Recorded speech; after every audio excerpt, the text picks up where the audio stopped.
When I say torchbearers, I mean people that shine forth the light of Christ. You're carrying His power, His love, His glory into some of the darkest places. Not to judge them, but to love them.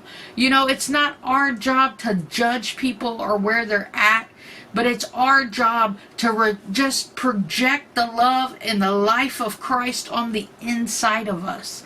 We were not meant to hide within the four walls of the church, within our house, and just do, it's great to be able to preach the gospel over the internet. But even here in my hometown of Houston, Texas, twice a month we go out on the street preaching the gospel. We move in prophetic evangelism at the church I go to.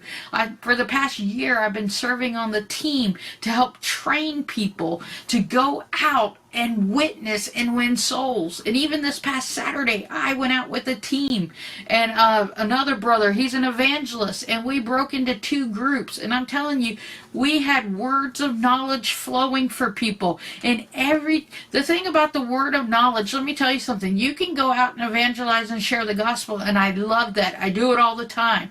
But when you get words of knowledge and prophetic words for people, it grips their heart to see that God surely knows what they're going through. And so we went out on the street, and I got a word of knowledge for a lady, and then I had two other ladies with me, and they all had words of knowledge, and we started prophesying over this woman.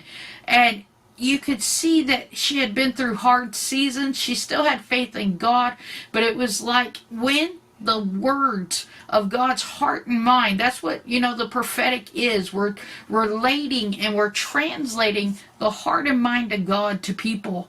What does God say about you? What does God say about your situation? So we have to sometimes turn off what we can naturally see and say, God, what do you want to say to this person?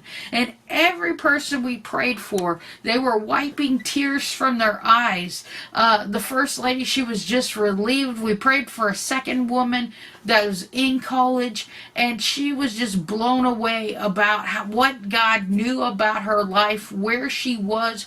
At first, we could tell she was very hard. She was kind of closed off, but the words of knowledge and the word of and the prophecy going forth opened her heart and her mind to receive from God. She had experienced church hurt.